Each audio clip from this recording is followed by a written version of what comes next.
Yeah. Yes, I'm one of the best. Yeah. 100%. Yeah. City to get like his chest. Yeah.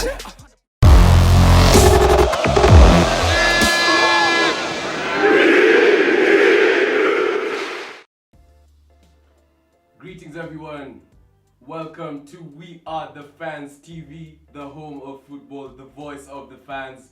Yeah, it's your boy Valdo and I'm here with my counterpart JJ in the cut. Yeah. So welcome back to We Are The Fans. Of course we have seen match day 1 and 2 come into conclusion in the Euro 2020 and we have seen a couple of things go on, but first let's take a look at how the teams did fare in match day 1.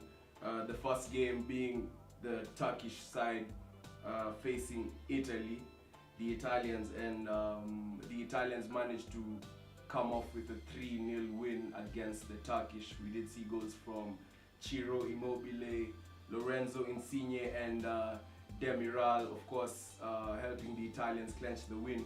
We did also have the Welsh drawing against Switzerland in a 1-1 draw. Did see a goal from Kiefer Moore, Welsh, and we did also see a goal from Breel Embolo, the Switzerland striker who plays for in the Bundesliga.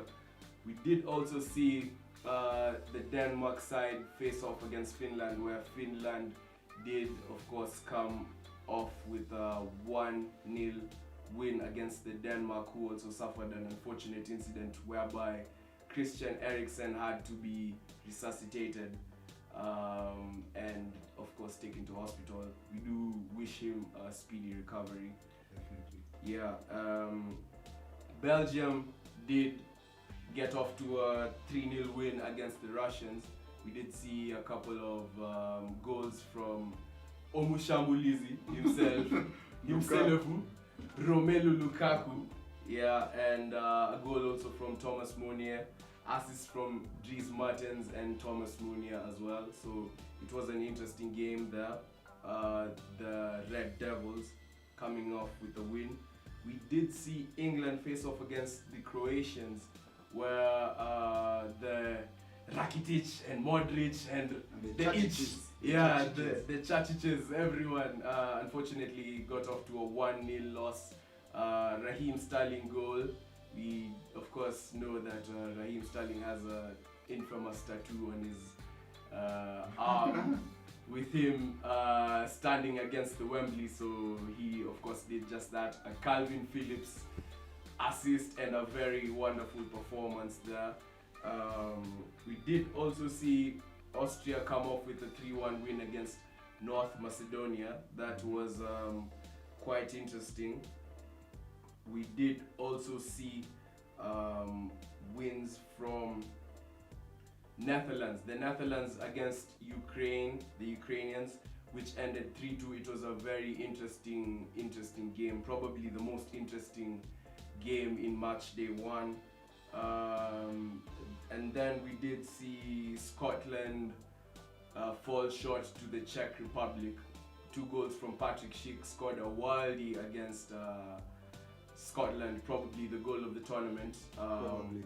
Yeah, so Monday 14th June we did have also Poland losing to Slovakia in St. Petersburg, so that was also unfortunate for Robert Lewandowski's side, who did not manage to get the win. We did also see the Spanish 0-0 against Sweden. Yeah, so JJ, thoughts on match day 1?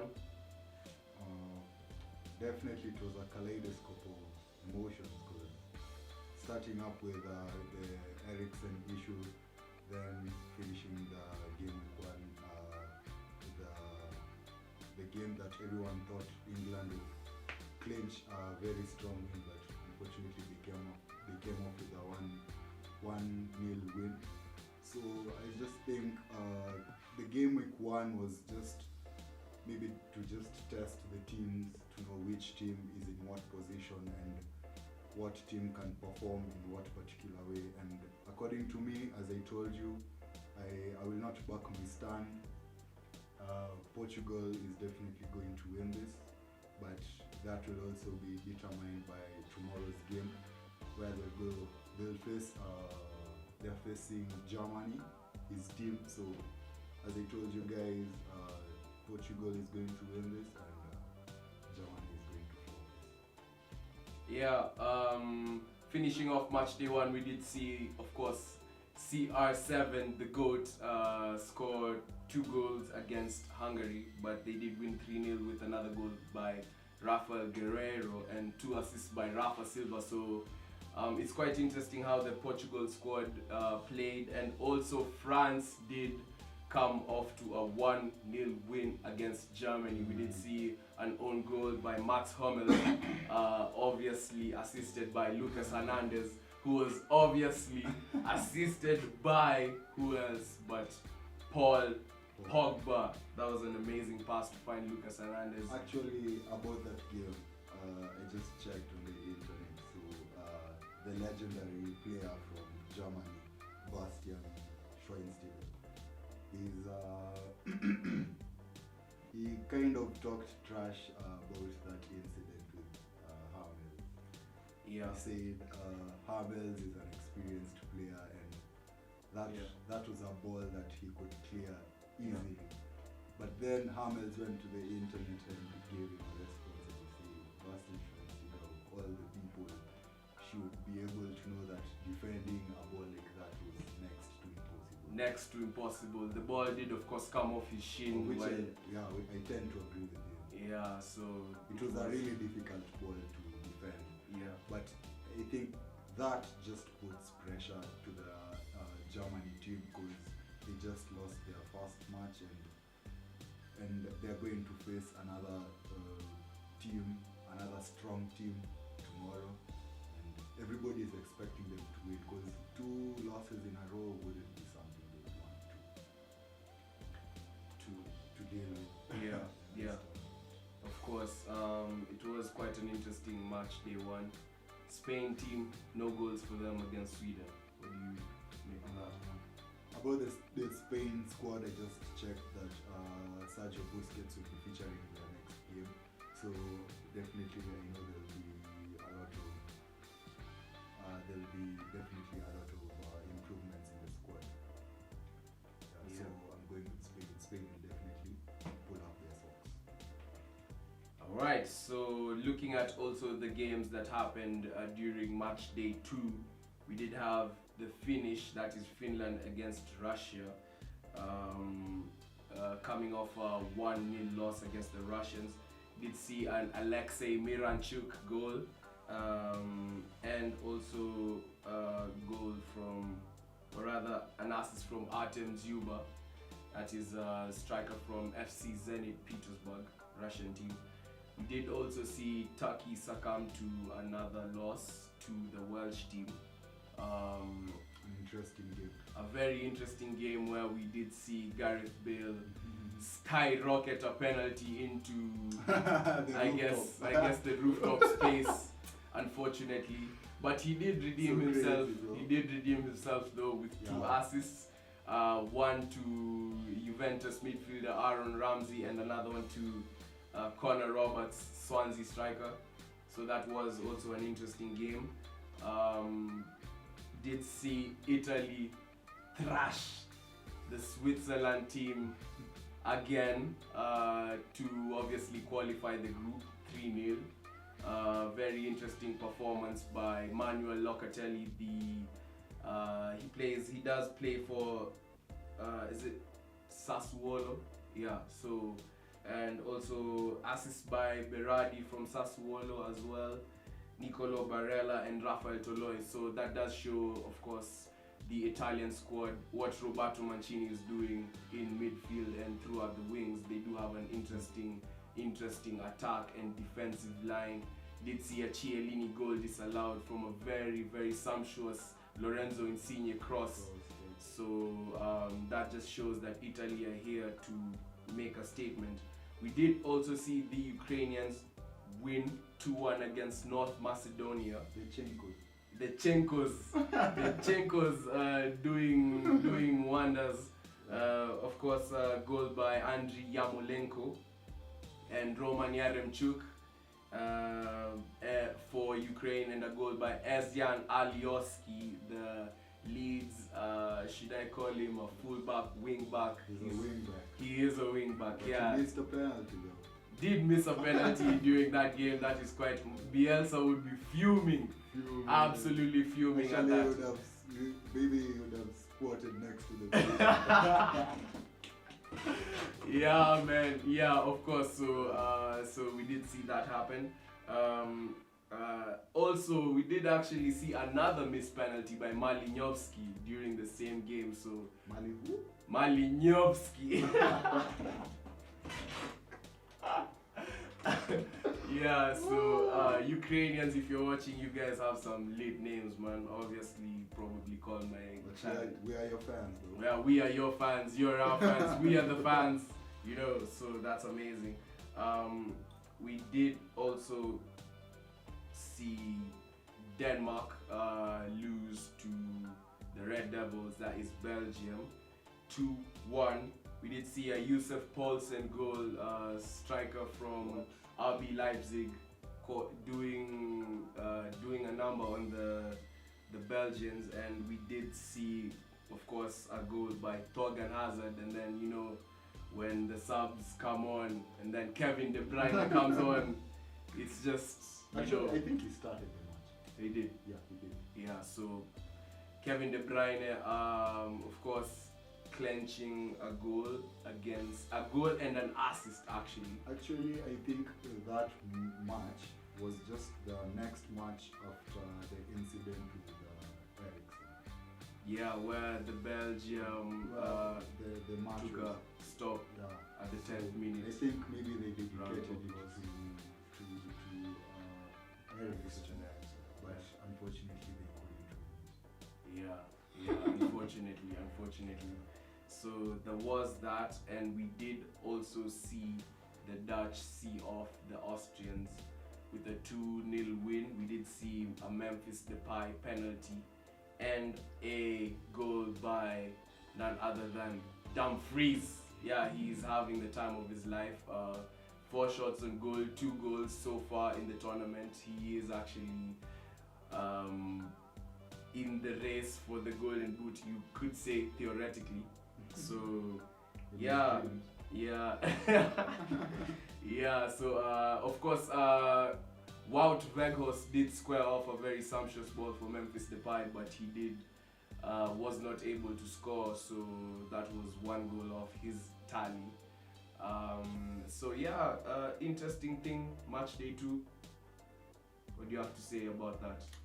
Okay, match day 2 was just, you know, it was just a matter of teams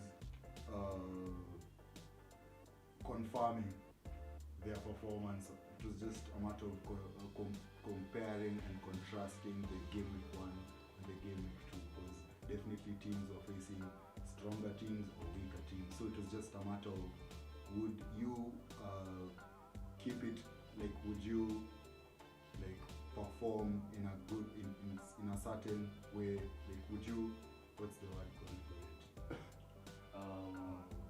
would you keep it up, Consistency. yeah, Yeah.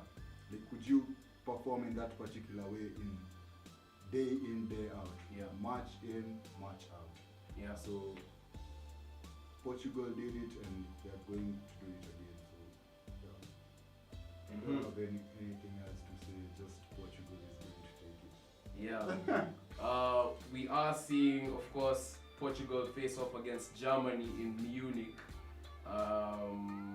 And we are seeing also France take off Hungary in the Puskás Arena in Budapest. So that's going to be an interesting game for Didier Deschamps and his men. And of course, as JJ mentioned, Sergio Busquets will be back to drive his squad against Robert Lewandowski and his counterparts. We did also see Gregory Kuikowiak sent off in the last match of Poland, so there will be maybe a deficiency in midfield for Poland. So we're yet to see how this will pan out. But for me, the highlight will be England against Scotland at the Wembley Stadium. We have to talk about this because we are strong Premier League fans. So what do you make of that, Jay? Okay, definitely looking at the England squad, it's just a whole bench. Like their bench could literally play another match. Yeah. Yes. So definitely they don't have any excuse to not win that match. Because Rashford never started the previous match. Yeah. So expect players like Rashford to come in, Dominic Calvert-Lewin to come in, because they are all in their roster. So definitely this is a match the Englishmen should take. Scott McTominay, centre half for Scotland. Robertson, all those guys, They will not. don't stand a chance. They don't stand a chance because they watched their previous match and Robertson was good. He's their captain. He was showing a little bit of passion. Of course, with the forward runs and the back runs, we've seen that in the English Premier League. But it just Scott McTominay didn't show me anything Out of the ordinary. Yeah, he didn't show me anything out of the ordinary to tell me he's playing for United. So I just see it as a match that they're going to fumble in and out because comparing the players that the Englishmen have, it's just can't. Okay, so yeah, that's it for our analysis. What do you think first? About the England game. Yeah. Yeah, I have the same sentiments, honestly. Mason Mount. It's a very deep squad. Very deep squad. Southgate actually just needs the win. Do you Has think to win. Southgate is the right coach for England? Do you think he made the right choice bringing in the roster that he brought in for this particular game? For the most part, except for not bringing in Aaron Wan-Bissaka. That was the You're a only. United fan, definitely. Yeah, definitely. That was the only mistake which might Mess them up. mess them up Because in the you future. don't think Kieran Trippier is a good replacement for what's the name of this? Trent Alexander-Arnold. I mean, I do think he's a good replacement. It's just that defensively, because strikers win you games, but defenders win you titles. So yeah, I believe they do need his services.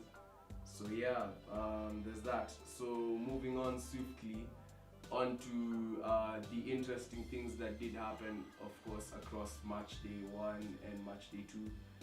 We did see. Okay, just before you go there, Valdo, let me course. just interrupt you. Yeah. Let me just maybe go through the group group stages before you go to that. So we Yeah. had Group A. We talked about the group stages last week, and we had some interesting predictions.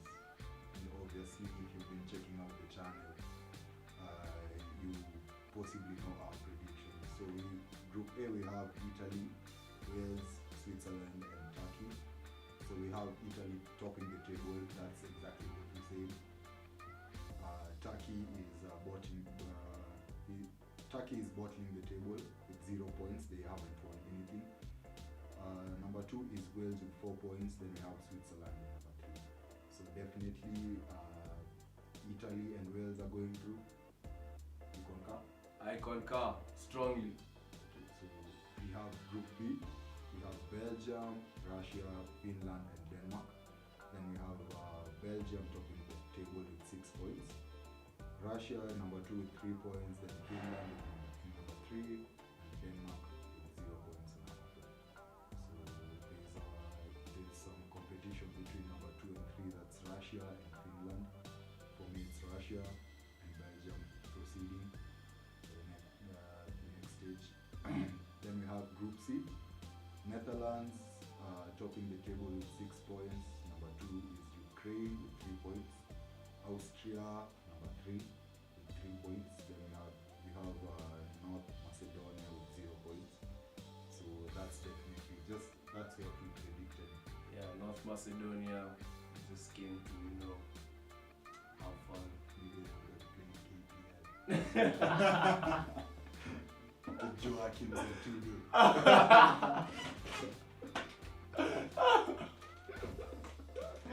Oh my god. Oh my Okay, god. back to business. Back to business. Back to business. Back to business. So we Yeah. have Group D, quite an interesting group with Czech Republic topping the table, which is quite a surprise. Then we have England number 2 with 3 points too. Then we have Croatia with 0 points and Scotland with 0 points. So I don't know if Croatia will be quite of a challenge like they were during the last World Cup. I just don't know because they already have 0 points. I don't know if it's too early to Write them off. yeah, we'll see about that. Yeah. Group E we have Sweden, Slovakia, Spain and Poland. Very boring group. Very boring group, but we have Sweden, that's quite a cliche, top of the table with 4 points. Then we have Slovakia with 3 points, number 2. Then we have Spain, number 3 with 1 point. Then we have Poland with number 4 with 0 points. So I'm expecting Spain to pull up their socks and of course maybe even top the table, if not going straight to number 2 on top of Slovakia who have 3 points. Then Group F we do have, which is the most interesting Group. We have Portugal topping the table with 3 points. There's a lot of competition in this group. Oh. We have France number 2 with 3 points. Then we do have Germany number 3 with 0 points. Then Hungary number 4 with 0 points. So sorry, the worst that could happen is Hungary to beat one of the 3 big teams from this group, either Portugal, France or Germany. Because if Hungary beats one of the teams, like they've stolen points from, it's a quick 3 points, Yeah. Yeah, so that's where the bone of contention is, and that's where the men will be separated from the women. Yes, indeed. Yes, indeed. So that was the group analysis. Yeah. So as we wind up, of course we do have the news for match day 1 and 2. Starting off with what we did mention earlier, we are sending our well wishes to Christian Eriksen, who, of course, we have had reports that he will be having a defibrillator implanted in him so that he can continue, of course, It was a cardiac arrest. recovering. Yeah, who did suffer cardiac arrest during the first match, their first match in the Euro 2020. We are the fans family and the whole world wishing him a speedy recovery. Yeah, so we did also see Patrick Schick score a worldie. I don't know, goal of the tournament for you Definitely at this point. At this point, it was awesome. yeah, it was awesome, marvelous. It was next. Maybe you can compare it to Cavani's goal. Yeah. Close. Not better. It's hard to know who was better, but yeah. So there's that, and then we did see a couple of incidences at the post-match press conferences. The main incident was, of course, players removing certain beverages from the top of the tables. I don't know if Arsenal know what the top of the table is, bro, but yeah. So we did see, of course, this whole incident started with Cristiano Ronaldo removing 2 bottles of Coca-Cola from the top of the table, which did actually result in Coca-Cola losing in billions of sales. Then we did see Paul Pogba, of course, who is a Muslim, removing Heineken from the top of the table as well. And then we did see Manuel Locatelli after scoring 2 goals against during the Italy game. We did see Manuel Locatelli remove the coke again. And then in contrast, we did see the Russian coach actually sipping on coke after the game. Did see Roberto Martinez, Belgium coach, who did actually respond to a press who asked him about Coca-Cola, and he just said the Red Devils love Coca-Cola. So I don't know if this is what makes Kevin De Bruyne tick. So yeah, what do you make of that, Jay? The news in general. It's just about 2 things. Maybe you don't like the beverage, or maybe it has something to do with your religion, in relation to Pogba. Yeah. But okay, you as a player, you're a brand. So like, is that beverage being there tarnishing your image, or maybe because it's something? Yeah. Yeah. So because it wasn't just the guy that you mentioned. Yeah. Other people Did. did their beverages, but Yeah. what we had was maybe Cristiano Ronaldo and As a brand. Pogba Yeah. and maybe Lukaku. Yeah. You know. Yeah. Yeah, so me, I just think if it were me, I'd have drank it. You live once, man. You only live once indeed. Yeah. Pop So up that bottle and drink it up. But Yeah. it is what it is. Man. it is what it is. If Ronaldo doesn't want to take some Heineken, that's his choice. Yeah. Yeah. What do you think? Yeah, man. Shout out Heineken for making amazing beverages. Though, yeah, I've never really drunk Heineken, so I don't just Good. drink water. Yeah. So shout out Heineken, shout out Coke. Yeah. So that's it. So thanks guys for watching again. We do obviously appreciate your company. Remember to continue to like, subscribe, share, comment. Actually do comment, do let us know of your predictions for match day 2, and as we go on, do also let us know of the team you support. Do let us know of anything you think is controversial, and yeah, we will get back to you on our socials. Remember, it is We Are The Fans TV on YouTube with an ARE. We Are The Fans TV with an R. Technically it's like this or like this. Yeah. We Are The Fans TV on Twitter and on Instagram. Yeah, so thanks guys for watching. And of course, we give our gratitude to the studio where we're shooting this in Syokimau. Yeah. Road, the Ninth Records. Ninth Records. And of course, we also give a shout out to our producer who's been doing all this. We wouldn't have been in this position if it wasn't for Canon Black. So big up to Canon Black. Big up Canon Black. Big up to you guys. So don't Yeah. forget to like, subscribe. Peace. Peace.